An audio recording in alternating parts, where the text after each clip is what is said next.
Here we go. Welcome everyone to the Failed podcast. Thank y'all for tuning in. We got a great conversation. I'm kind of predicting the future here, but I always like to put that out there because I believe in conversation. I believe in storytelling and connecting with people. And this is what it looks like and this is what it sounds like. So it's interesting how I came across these young ladies. Rob is a fellow podcaster here in Fort Worth, and he always talks about stuff that while he's out and about. He seems to be at a lot of places, and he mentioned y'all, and he mentioned the segment that y'all do on your podcast, and then I heard it, and I had to agree with him. It was super funny. It was a great segment. I'll ask y'all a little bit more about it here later on, whether y'all wrote it or how y'all came up with it. And so since then, I've been listening to y'all. And so with that, let me introduce y'all. These are the ladies from the AM Chat podcast out of Fort Worth, Texas. We have Abby and Melissa joining us here. How are y'all doing today? How's your day going? Thank y'all for coming. We are doing good. We're excited to be here. Yes, well, thank y'all.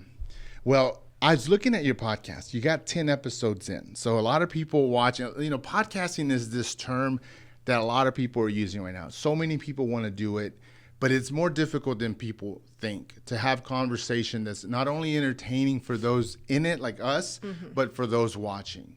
And in those 10 episodes, your vibe is really good. You're not only super funny, right, but y'all connect very well. So I want to start by maybe introduce yourself, whatever you want to say about yourself, and then we're going to jump into how y'all met and how y'all ended up doing the AM Chat podcast. Sounds good. So my name's Abby.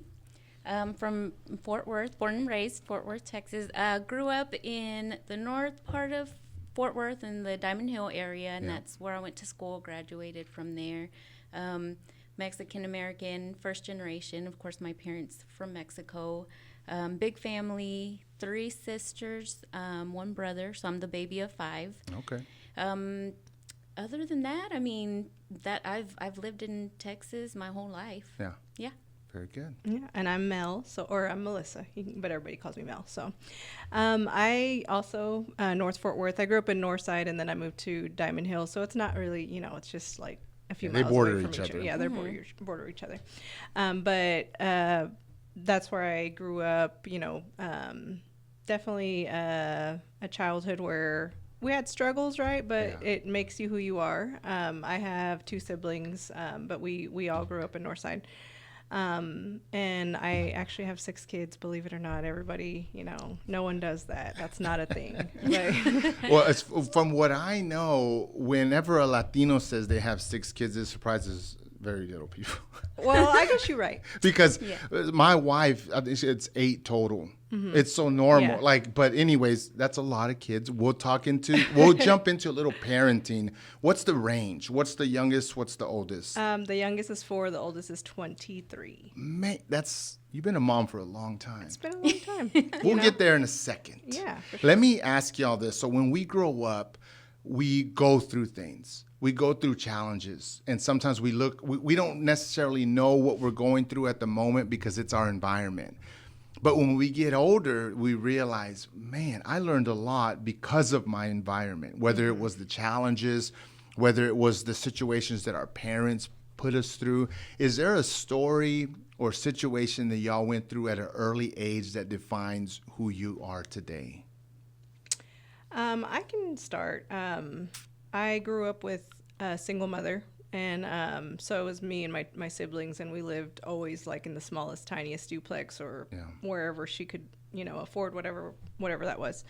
And I think watching her today still, like, it's always with me all the time because she struggled. Like, she was the type of person who made us dinner and she wouldn't eat until after we all ate to make sure that we had enough. You know what I mean? So, and that you don't see it when you're a kid because you're just a kid, right? And you think that's how everyone is raised. But that's the type of person she was, and she would just say, you know, like, oh, I ate earlier, but she was feeding her family, you know what I mean? So she always took care of us no matter what. When did you realize that? When did you? When I was an adult, you know? That you're like, oh man, she was lying. Like she was hungry, but she was putting it off. Yeah, for us. I definitely didn't see it till I was an adult. You And know what I mean? when you came to that realization, did you ever talk to your mom about it? Were y'all able to learn through that conversation? Unfortunately not. She actually passed away from breast cancer when I was 20, I think I was 24.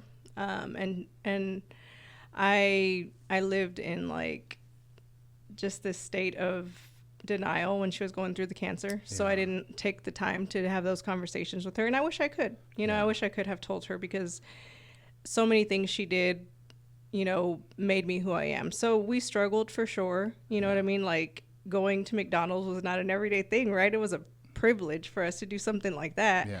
But seeing, you know, how everything progressed, I know it was because of the things I saw in her. Yeah. What were some of the things that you were proud of her for, as far as like her expressing herself, her creativity, maybe the way she dressed, or maybe she did something that had nothing to do with finances, but you could tell my mom has pride in this, or she loves to do that you just remember, and you love the memory of it.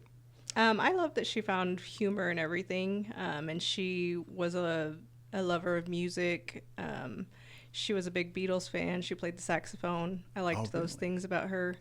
Yeah. But I always just remember her being so proud of being a single mother, taking care of things by herself. She never got child support. She didn't have government support. So she was just always very prideful in herself with that. So, you know. Okay. We might jump back in. There's a lot of life lessons for sure in that. There's a lot of single moms out there that just kind of feel like, what's the next step? And what am I doing? And they find courage, you know, through stories like your mom and through you, and, you know, by sharing it. And so how about you, Abby? Tell me a little bit about your past.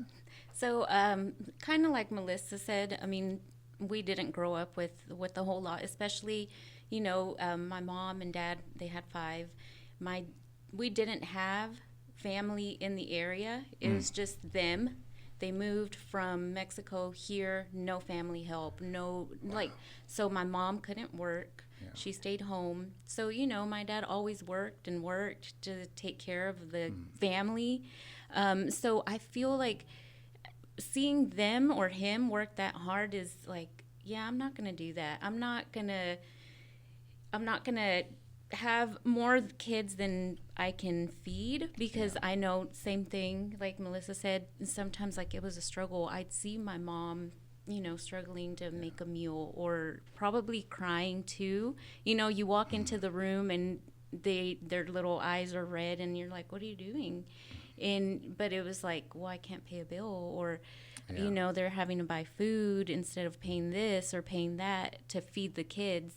Yeah. So just seeing that, I was like, you know, whenever I grow up, I want to make sure my kid never goes without wanting or needing, you know, even the essentials like of food or whatnot. So that's just something, seeing them do that, especially my dad working so much. I was like, I don't want to have a bunch of kids and just stay home. If I do have a bunch of kids, I'm going to go work. Yeah. Like, I don't want to be like my mom, just at home. I mean, she worked her butt off at home anyway. Keeping the house. Oh, my gosh, yes. What do you think your mom would have done if she didn't have to stay home and raise the kids? And the reason I ask is because a lot of moms sacrifice their creativity, their willingness to set goals and be like, I can also do it. It doesn't just have to be you, the husband, out. I have things I want to do. What do you think she would have did? I think she would have opened up a restaurant, because she loved to cook. She was a great cook. She was really good at it. And I think I said it on our pod. I come from like a line of cooks. Like, my grandpa in Mexico had restaurants, food trucks, like always selling food. What part of Mexico, if you don't mind? Coahuila. Oh, okay. Yeah. Interesting. And so my mom, she was always all about the kitchen. Like, that was her love language. Like, you're hungry, or like you'd go over, ¿qué quieres de comer? Or like, are you, what do you want to eat? Or she would save like a bunch of food for me because I'm a single mom too. So whenever I'd go over, she'd be like, I made this during the week. I made this. She'd like freeze me little plates, and I just loved it. It was awesome. Now, I'm going to ask you about your favorite meal that your mom made you, but I'm going to preface it by saying this. So I grew up struggling too. Our stories are similar in a lot of ways. I don't know if it's a Latino thing or a first generation thing, but there's a line there connecting us. Right. My grandma, if we were struggling, my grandma was struggling, okay, in Mexico, dirt floors, little home with one room. I don't know how my mom and her siblings did it. But my grandma would always make us eggs and beans, and they had chickens, and we loved it. But, and I'm not saying this like if you're watching, trust me, I will eat eggs and beans every day, but back then you look at it as like, man, this is so amazing. It's so amazing. And now I eat it very rarely. Like no one makes me that. Like I realized it was a struggle meal that my grandma she had pride in making it for me, that it's almost lost on me because of how far we've come from those days when we were little. But I enjoyed watching. She would make me one egg. Like you make me one egg today, it ain't gonna cut it. You know what I mean?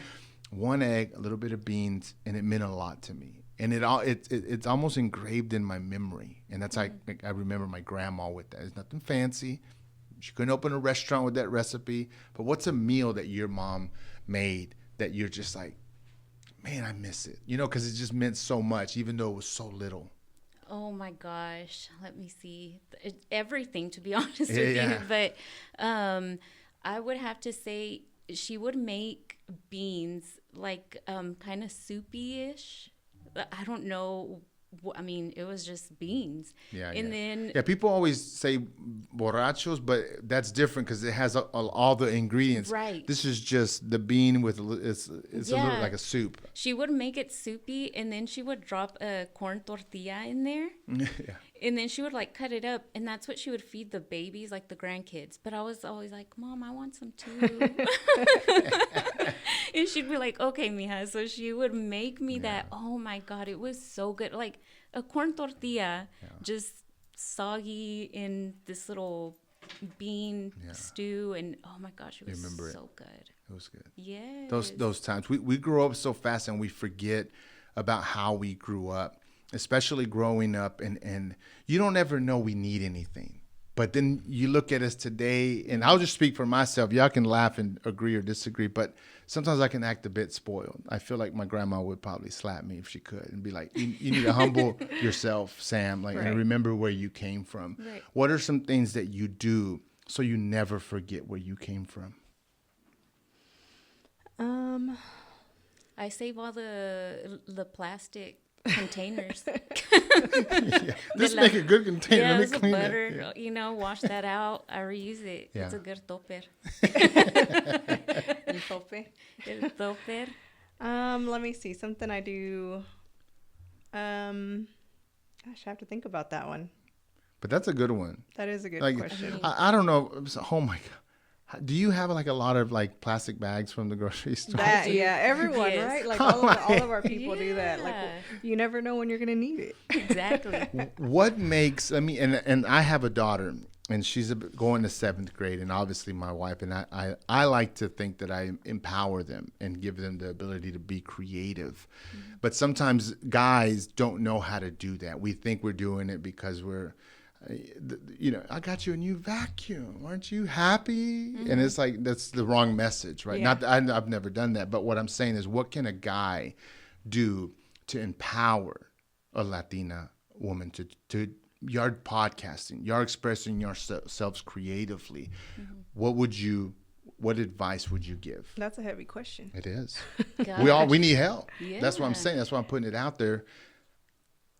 I think in our culture, there's just I'm not going to say it's every Latino, but we have kind of the jealousy gene. Mm-hmm. And I think both female and male, we just have it. Yeah. And I think it's about like having control over your jealousy, because I think there may be people who want to express themselves creatively and they can't because they feel like their partner's not going to support it, or their partner's going to be against it, or think that they're doing something else against it, right?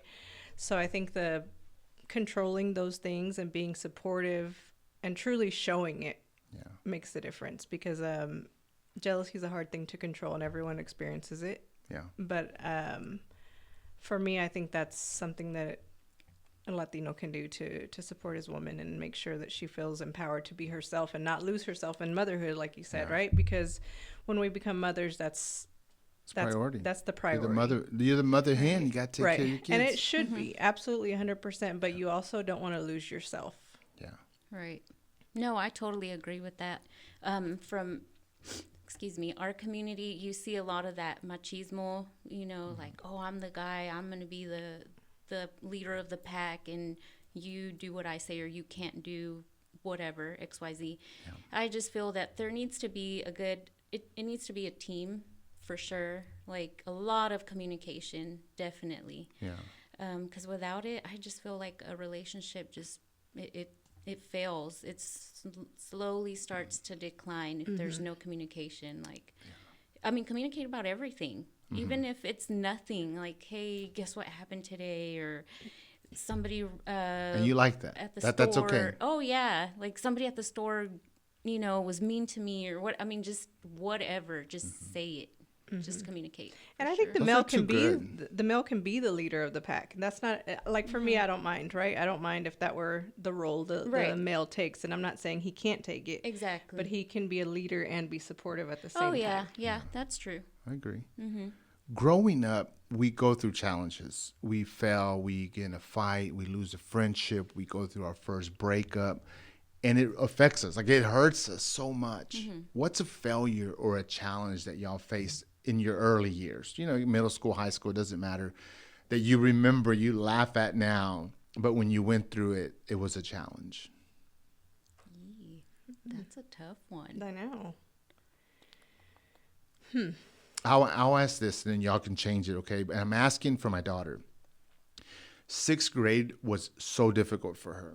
Like, let's just say the drama started in 6th grade, man, with the friends. You're my friend. You're not my friend. Okay, yeah. I'm just like, oh my God. As a guy, you can't really relate because we don't do friendships like that. So I'm over here trying to advise her, but it has ingrained in her, like, how to handle friends. Like, she's a little bit confused.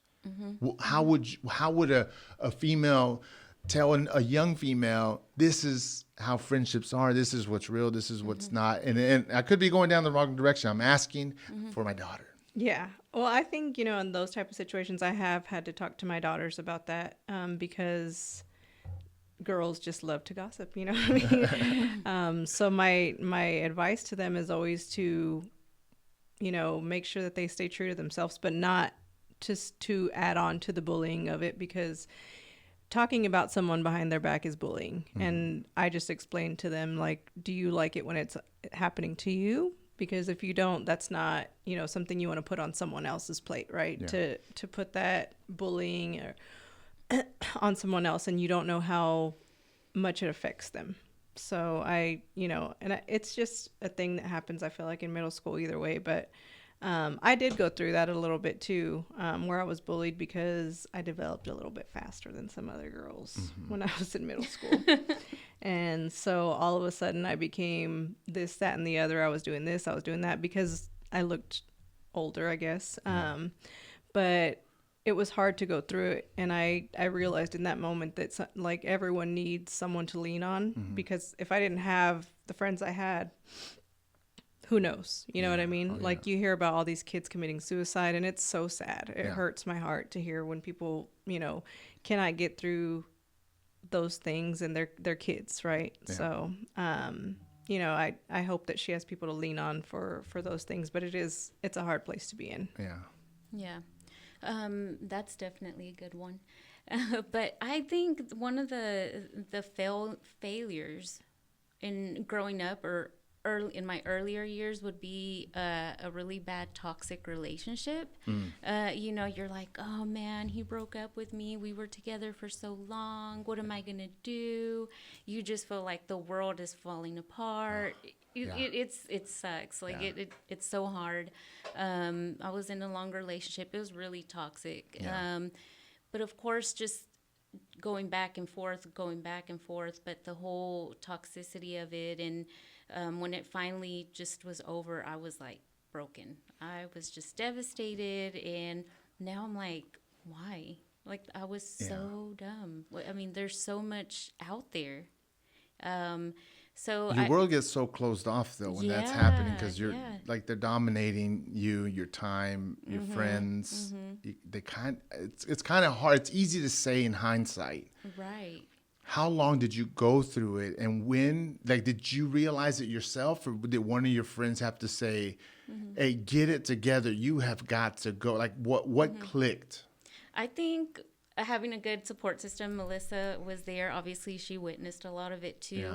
My friends, I noticed a lot of my friends were like starting to veer off to certain, like, they're probably like, she's madly in love, or she thinks she's in love with that toxic situation. I've told her, let me move away. So I noticed, like, it was just him, me, and just a couple of friends. It's like, why is everybody leaving? But then again, it's because the toxic situation I was in, and I'm sure I was not being myself either, and they were just kind of disappearing. And then they would talk to me, my friends. Melissa was one of them. They're like, hey, this is like a major red flag. And then I started going out more, and I was like, yeah, that is crazy. Why is he popping up where we're at?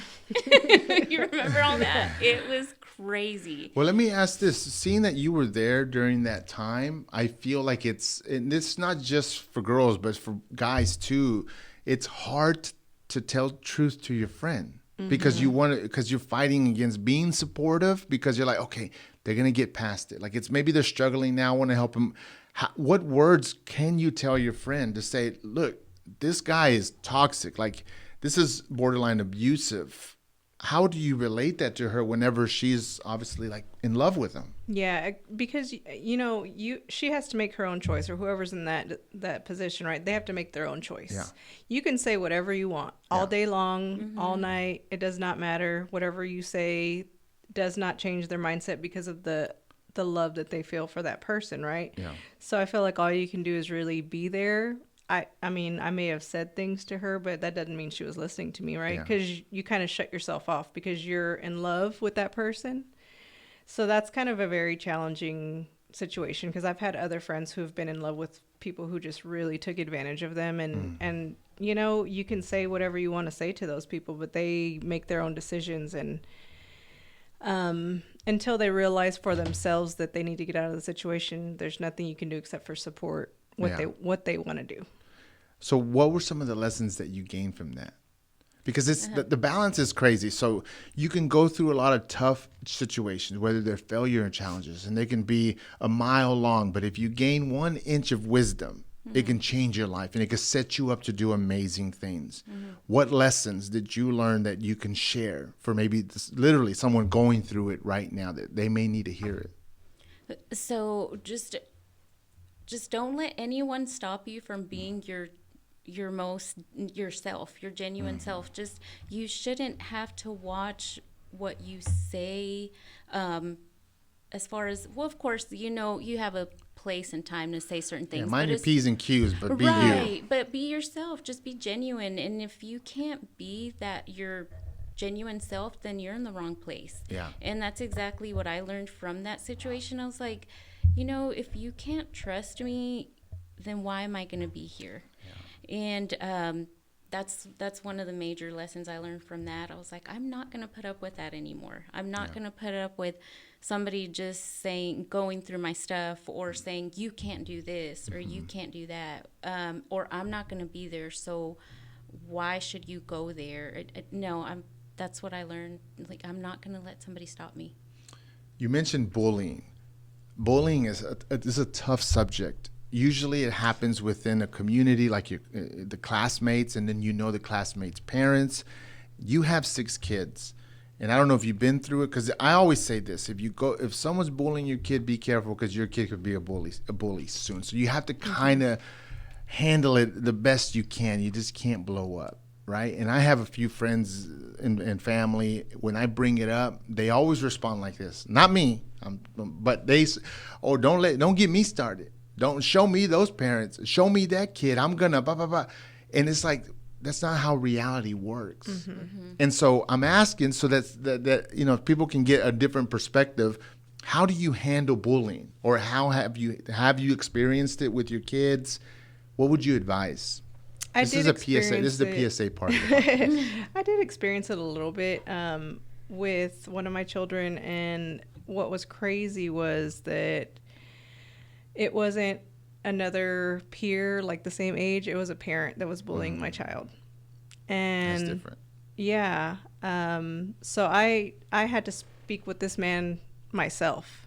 And I could not believe, that someone would go and speak to a child, because my child was like 13 at the time. Yeah. And regardless of what my child was doing that you thought was wrong, you should have came to me and asked me to speak to us together, because he's not an adult, right? Yeah. And that happened, and I blew up because you're an adult and you should know better. Yeah. So, I had to handle it with the school, of course, but it amazes me that people who are adults act like that. Yeah.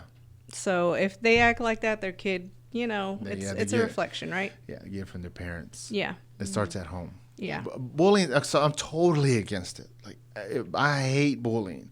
But the dynamic is complicated, dealing with both kids, and it makes me feel bad. So thank you for your insight on that. I think people need to hear it. I like to bring it up so that people can communicate about it. Mm-hmm. Okay, here's another question I got for y'all. When we grow up, we have people in our lives that talk positivity or lift us up, whether it be a parent or mentor.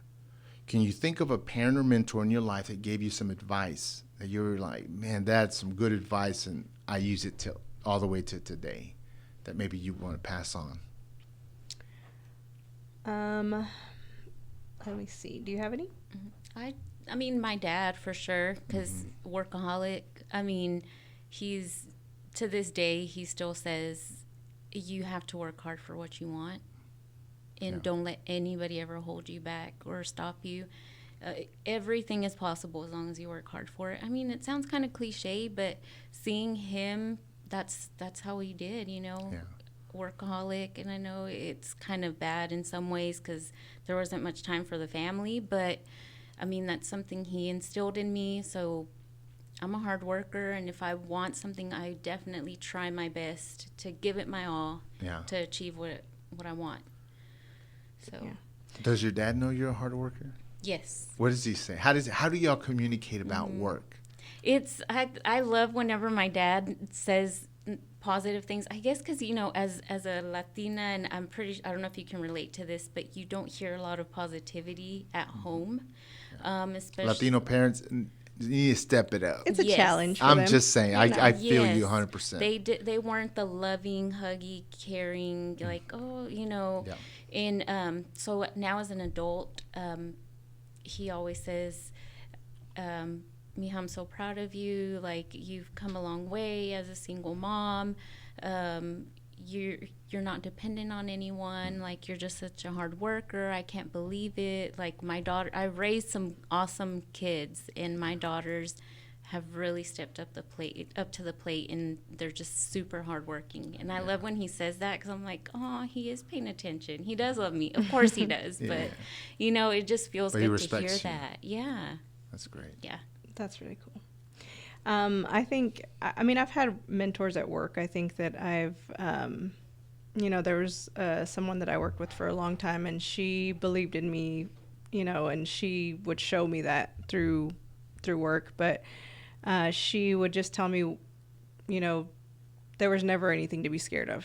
Mm-hmm. If you fail, you fail, right? And there's like this, fear of the unknown out there. But if you don't try to at least do what you want to do, you won't. And I actually I was listening to Dave Chappelle's podcast, which he stopped doing it, but he tells a story of his grandpa, and his grandpa was adopted several times, and he said there was a particular family who adopted him who would treat him really ugly. And when he would misbehave, they would throw his grandpa into the basement, and his grandfather was blind.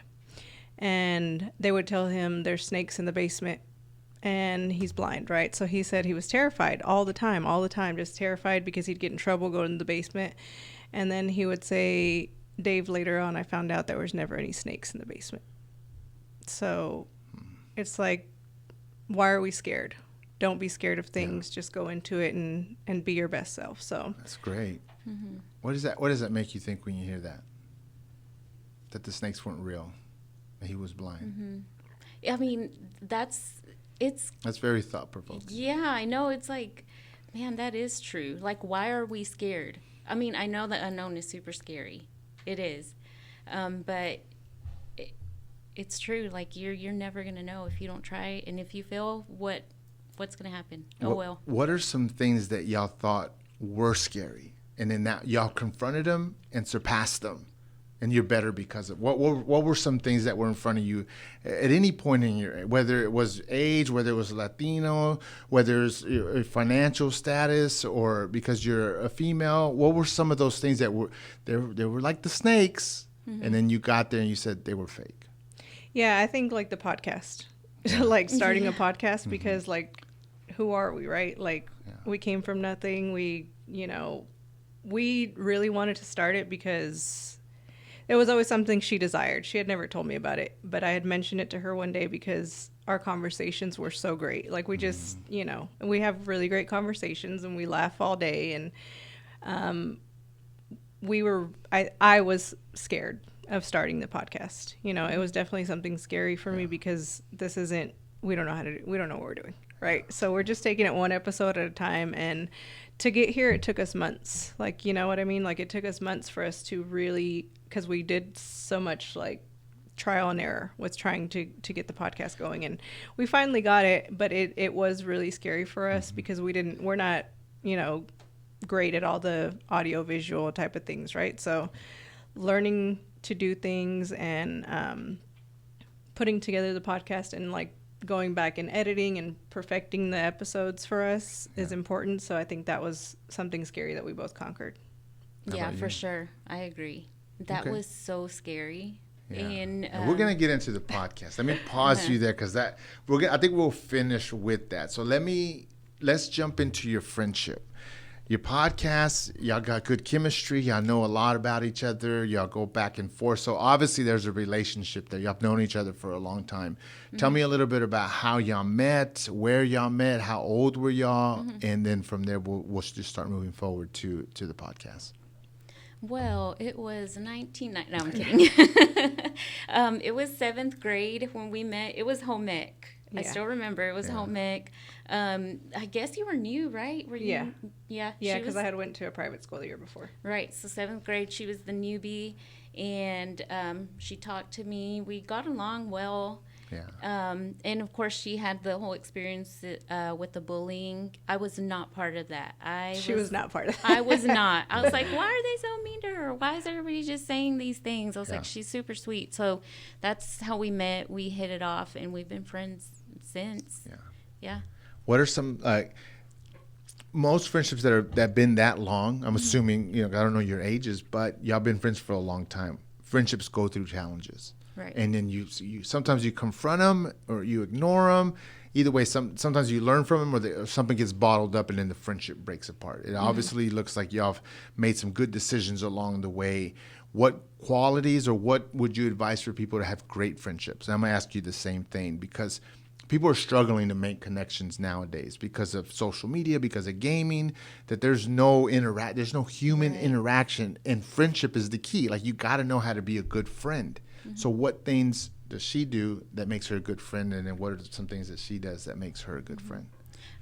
So definitely, like I said earlier about a romantic relationship, I kind of see it both ways, friendship or romantic relationship. There has to be that open communication. And that's what I feel that Melissa and I have. We definitely can talk about anything. Yeah. And she's always there to give me feedback, whether I like it or not. I mean, it's I mean, I usually like all of it because we're like the same person. Yeah. But no, she's really good with feedback. I always tell her she's so good with words and saying how it is, like just expressing herself. Mm-hmm. So she's really good with that and telling me, hey, you should do this or you shouldn't do that. Yeah. I think what's great about Abby is that she, like, you come with no expectations of, like, because I think sometimes people just expect, like, oh, if you're my friend, you're going to do this, you're going to do this, you're going to do this. But we have an understanding because we have families, right? And we have things that we have to do. And I think that she's never, like, judging whenever it comes to, like, I have 6 kids, right? There's always something for me to do. Yeah. There's never... I have to plan my time out, right? So I think that she's really great about understanding everything that I've gone through and that I'm going through. And she has done so much, you know, whether she knows it or not, but she's done so much for me mentally, just for helping my mental health and stuff like that. So, but I think that's really great. But also, there's never any judgment, no matter how bad my decisions are. Oh, yeah. And that's a big thing because sometimes you make bad decisions and she might comment on them, but it's not going to change the way she feels about me. No. That's great. Do you have kids? Yes, I have one. You have one? You have 13. 6. Okay, I'm going to ask y'all this question, okay? And then I'll explain in a minute. What makes her a great mom and what makes her a great mom? Y'all can't have the same answer. What makes Melissa a great mom is she has a lot of patience and she loves kids and she's so good with kids. And she's been a mom since she was really young. High school. Yeah, since high school. So, I mean, but it's like it's natural for her. And every time I see her being a mom, and it's been since high school, I'm like, dang, like she's just a great mom. Like so much patience and like she just shows love to her kids no matter what she does. Like I can't explain it. It's just amazing. Like she's just a super mom. And I feel like I need to learn a lot from her, but definitely it's her patience. She's got a lot of patience with kids. I do have a lot of patience. That's not a lie. The patience thing is a big deal, right? But I think she's an amazing mother too. I think, you know, it just really, she's self-aware of her, you know, of her actions, and if she makes a mistake, she knows and she fixes it. And that's part of parenting because we make mistakes every day, right? Just because we're the adult doesn't mean we don't make mistakes. So I think she has that awareness in herself, and she wants to give her daughter everything. You know what I mean? And whether that's a good thing or a bad thing, she wants everything for her daughter, and that's really what we desire as parents, to give our children everything that we didn't have. And I know that that's very important to her. But she's a very loving person. She comes from, you know, the family where they had both parents in the house, so she was able to really understand the concept of love and cherishment. So Good. I like to give flowers. And I thought that was a good opportunity for y'all to give each other flowers, but for people to see that, because you're friends with someone and you never tell them, hey, dude, you're a good dad. Like, you're a good mom. Like, you don't hear it. I think it's important. So the podcast, you're 10 episodes in. Okay, people watching, they're like, 10 episodes, that's nothing. I mean, people can't even start. And then when they start, they get discouraged between 1 and 5 episodes. Believe it or not, 10 is a big number. But the way that y'all doing your podcast it's more representative of what y'all got as opposed to the numbers. Because I've heard all 10 of your episodes. And I, in essence, have not watched, it's audio, and by the way, we're going to put their links below, so if you want to see what they're doing creatively, just click on the links. And I've caught that y'all have great chemistry. You're super funny. Y'all talk a lot of Spanglish. Y'all have some good skits. Y'all have had a few guests on, and y'all do really well. How did y'all come to this podcast? How did you come to the name? Tell me the beginning stages, and then y'all finally said, let's do it or let's publish it. Walk me to there. So, like Melissa touched on earlier, I've been wanting a pod for a few years now, but I was always scared. Scared. And one day she came over. She was just visiting, and this was sometime last year. And she's like, hey, we should do a pod. and she's like, we are so ridiculous when we're together, like her and I. And then we have another, our little group of friends. We're just out there, and I was like, that would be fun. Yeah. So we just, trial and error, started playing with it. And it took us months because we were just so scared, and we're like, man, we can't figure this out. What are our best options? Yeah. And then we finally got connected with our sound engineer, and the name is AM Chat. So we wanted something with our initials, A and M, but we're so immature. So we're like, well, almost mature podcast would be great. So for short, the AM Chat is almost mature. Uh-huh. Okay. Almost mature. That's funny. Yeah. So that's how it all started. Okay. And do you have anything else you wanted to add? I mean, that was pretty much the birth of the AM Chat. Like, we just have really funny conversations, and I was like, I know we can't be the only ones who think this. So yeah. So now, I always say this when people pod, especially when they have like a best friend. So it's a funny thought, but everyone thinks they can pod because they have funny conversations with friends, but it doesn't translate to 30, 40 minutes of airtime. Mm-hmm. Like, it's very difficult. How have y'all developed your communication skills? Was it just naturally there and y'all went on, or did y'all have to talk and plan to get the end result?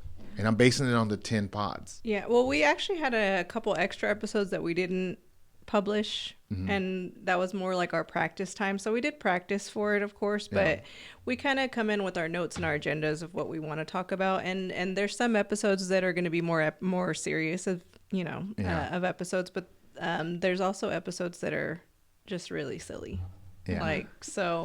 I think that we go in with the intention of trying to connect with people, but also trying to make you laugh.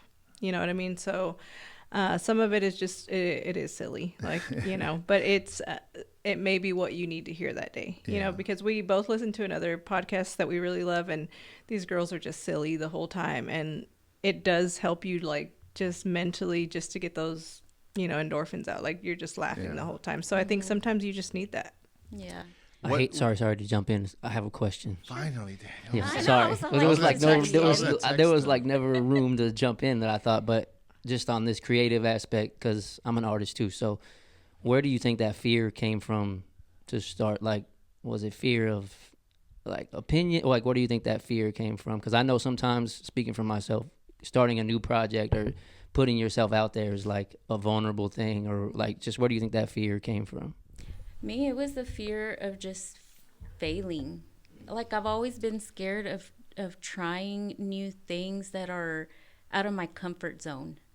And I think that's what it was. I was like, man, this is brand new. I've never done this. What if people hate it? What if I fail? What if I sound, because, I don't know if y'all experienced this. When you first start recording, you hate how you sound. You're like, oh, that's cringy. So it's like, why do people want to hear this? So I was scared of, just all of the, like, God, the negative, or it's just going to, what is the point? But then I was like, if I fail, who cares? If people don't like me, who cares? I'm not going to be everyone's cup of tea, and I'm okay with that. That's life. Mm-hmm. I was just scared that no one would relate to us, to be honest with you, because I don't know if everyone acts the way we act, right? But even if you're not able to relate to it, because we have had people reach out to us and say, when you talked on episode 6, it was, it really hit home, or when you talked about, friendships, we've gotten feedback that's really helped me get over that, because I was scared that people were just going to be like, this is stupid. And that's just my honest thing. Like, I really thought people were going to think this is ridiculous. Yeah. And it's been the opposite, and we've gotten so much great feedback. So I got over that. Yeah. What's something that y'all have learned about yourselves up to now? You know what? It's kind of silly, but like, I really think we have such a good thing with the podcast. And I always, everyone always says you have a special talent. You have a special talent. I'm like, no, I don't. I never had no special talent. Never. I don't play any instruments. You're a mom. That's your special. I'm a mom. That's it. Yeah. But I really feel like this has kind of tapped into it for me. I feel That's like great. it's I'm not saying we're the greatest, but I'm saying that we're good at it. So That, you say special talent, and Daniel, jump in if you want. I mean, if you had a follow-up question. When you say special talent, there's people that will go a lifetime and never discover a special talent, let alone express it. So, I mean, you're winning on two fronts. It's sadly enough, it's hard. And so whenever iPod or Yar podcasting, whether they like our voices or whatever, my thing is what if I encourage someone to find their talent? To me, that's a reward enough. Mm-hmm. Oh, yeah. And people don't think about that you just might encourage someone to do something. Yeah. And so I think that you're doing that. Setting up the podcast in the moment, how do y'all structure it? How do y'all bring up these topics? And I'm just guys, parental discretion advised, but to watch their pod is not for a young audience, but it's very funny, entertaining. And so let me give y'all some flowers. Here's what I've seen watching y'all. You're natural communicators. Now, obviously you're communicating with a friend, so you feel very comfortable, but there's a good flow. Like when you set something up, you finish it. Or when you say something and it's not complete, you call her out, she'll call you out, and you'll dig in at the right times. And it's this weird cadence that people are trying to fake. But y'all seem to be doing it naturally. Would you agree that it's natural? Have y'all caught on to it? Are y'all manipulating a little bit of it? Or how is it? I'm so glad that you brought all that up because, and here I go, my head's going to get this big. No, I'm kidding. Zoom out. Zoom the camera. No, but you're so nice. Those were some good words. Thanks. But no, I feel like we're just naturally like this. And like you said, some people are faking it. And I've heard feedback from other people. They're like, y'all are witty. You're witty. And my Would you agree, siblings- Melissa? I mean, I think she is. Like my siblings and my dad and my mom, she would always say that too. She's like, you're just like your dad. Like you'll always have a comeback. Yeah, quick wit. Like you're fast with it. And I just feel that that's maybe a talent that we both have that we didn't know of. And communicating, the way we communicate, I mean, and that's what we want the listener to feel is we want you to come listen and like you're just hanging out with your friends. Yeah. And I just feel like we're both quick-witted and it's just a chemistry and we just go with the flow. Yeah, we have, hey, today let's focus on this topic, but we're also going to be silly around all of that. Yeah. And we incorporate just a lot of randomness and we're just quick-witted. Okay, so I feel like right now the Latino language, it's on the up and up, all across platforms, movies. It's doing really well. Chingo Bling does his Instagram. He fakes Canelo. He does Canelo's accent, and then there's a golfer, and he talks with a very Latino accent. Y'all do terminology all the way from the store, the way you pronounce stores and our parents pronounce foods. Yeah, y'all did it on the last one. How do y'all feel about language? Because y'all owning what a lot of Latinos find insecurity in. Like a lot of people I know, they're like, I don't want to sound like I don't speak English. Yeah, They're almost ashamed of it. But they don't know, unless you keep up with pop culture, we're tapping into something and people are loving it and they're laughing and finding joy and they're making connections with it. Even I do it, but off the mic with my wife, I'll make funny jokes. I'll say stuff with an accent, but it works. But y'all do it in your pod. How do y'all feel about the Latino language, about accents where some people see it as weakness? But for me, y'all doing a pod and y'all using it to entertain. It's a powerful thing. Yeah. How do you feel about it? I was super insecure about it when I was a kid because if you've listened, my mom was not great at English or Spanish. Yeah.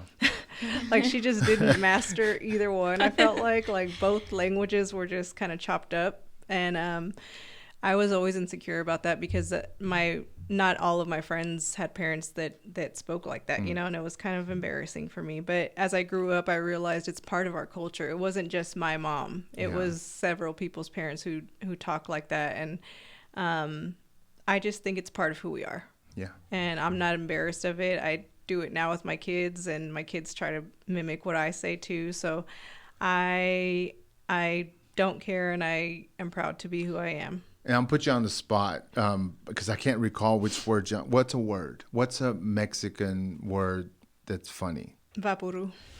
Okay, so vapuru. I have no clue. What, Daniel? No? What is it? Vapuru? You don't know that one? You will know because it's Vicks. If you read a Vicks label, it says Vicks Vapor Rub. Got you. I know what you mean. And that's something that, or they would say Vicks, but that was something that, you know, I didn't realize what it was until I was like an adult. Yeah. Like, I didn't realize what Vaporub meant. Yeah. I knew it was Vicks. But your mom said it. You knew what she was talking about. I knew what she was saying, but then I looked at the label like Vapor Rub. Oh. Mind blown. Dumb. You got one? Do you have one? I have a ton. No. That's how I talk. Exactly.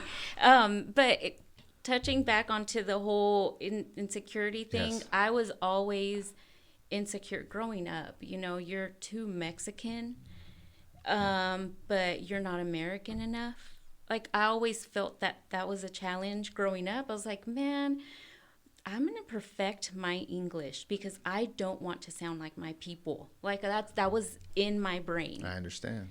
I was like, I don't want to have an accent. My parents have one.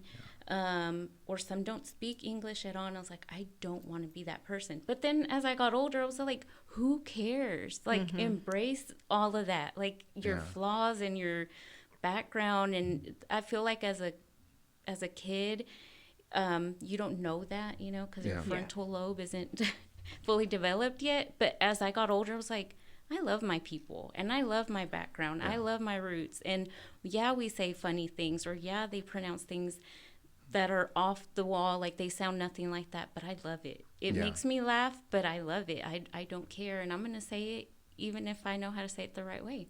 I like it. I think that your pod is almost keeping that alive. Like, at some point, it's going to be up to us to keep our language, our quirks alive, because the more that we are ashamed of it, with every young generation is trying to speak perfect and act perfect, they're leaving behind what we got from our parents, and it's just a natural thing.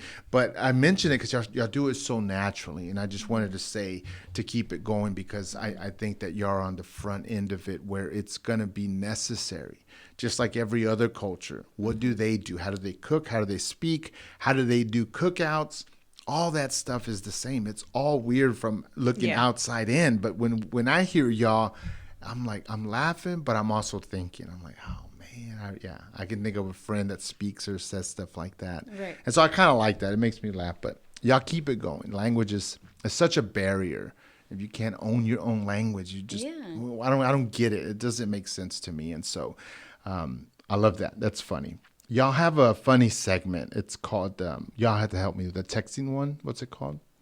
Delusional DMs. Delusional DMs. And y'all, who developed that? Whose idea was? And I mentioned it because it's a good segment. Like, it's very creative. It was so silly the way it happened. We were filming our promo for the podcast, and she's just like pretending she's writing, and then she's like, "Dear Ryan Gosling," like she was trying to act like she was doing something right for the video. And then looking at my phone too, right? I was like, oh yeah, like, because we had to pretend like we were doing a pod while they were recording. So I was like, ooh, a message is coming in from Ryan Gosling right now, like just random. That just came up. I was like, it seems so simple, but it's great. Yeah, and then and we both have a love for Dwayne Johnson, so we just have an ongoing battle between that. Ongoing text feed. Our delusional DMs. Right. So. And it was just, at first, it was just like, what are we going to call this? Or I was like, well, we're just going to go with it. But I was like, but it needs a name. And I was like, and I literally text her. I said, man, we're so delusional. And I was like, oh, delusional DM. There we go. They're all DMs. We're delusional. It goes. It works. So we stuck with it. Yeah. How do y'all feel about creativity? I feel like it's something that we both encourage each other with, for sure. When I have an idea or when she has an idea, we build on it. Yeah. So, with the delusional DMs, we just started feeding ideas to each other and kind of went from there. And we're working on some new segments too, but I think we just share our ideas openly. And sometimes we're like, no, that's not it. But sometimes it's like, yeah, that's funny. Or we'll share it with a friend and we'll say, what do you think of this? And I think it's all about just sharing what you're thinking and building on those ideas. And definitely writing. Oh, and I'm all about creativity, whether it's reading or writing, just filling up your brain with a lot of knowledge and watching other podcasters or YouTubers. I love to do that, and I love to write. So if I can be in the middle of like doing dishes or something and I get an idea, I run to my phone or my journal and I scribble it down. Because I'm like, I don't want to forget. This is some good stuff we can work with. So I feel like that helps a lot, the writing. Well, there's no official mayor of the podcast community in Fort Worth, but I want to welcome y'all to the Fort Worth pod community. I hope that a lot of our fellow podcasters watch this interview and get to know y'all. So y'all might get a few people that text y'all to invite y'all on their pods. I've been talking to a few of my friends. And so I want to just wish y'all well on this journey because I know how difficult it is. So far, what y'all have done, I like it. Keep it going. Keep doing your thing. And with that being said, this is the final question. After that, y'all can give a plug so people can get a hold of y'all. When you hear the word failure, how do you define it? Failure. I think it's just when you give up on yourself. I think you can make the decision to get out of it, but I think if you give up on yourself, that's when it would, really take over for you. So as long as you don't have the mindset of quitting, I feel like failure is anything, something that you can overcome.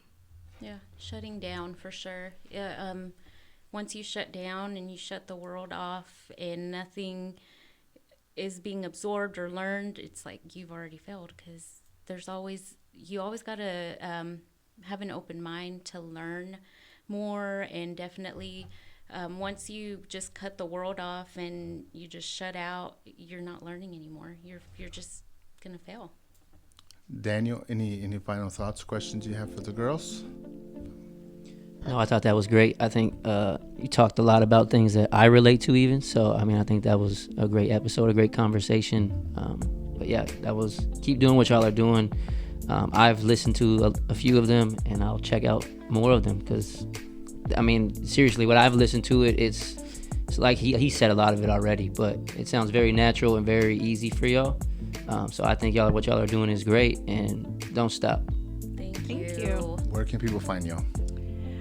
So we are on Apple Podcasts, we're on Spotify, iHeart, and YouTube. So we're the AM Chat, and we're trying to be on social medias, right? We're on Instagram for sure. We know how to do that, but we're learning the newer things like TikTok and Snapchat. We're not tech savvy, so we're trying to get us. We're working on it. Yeah, we're working on Okay. that. So, but I think we're really excited to be part of the podcasters in Fort Worth, which we've got to meet you and a few others. So thank you for having us because it's really great for you to share your light with us. Yeah, it means a lot. This is big for us.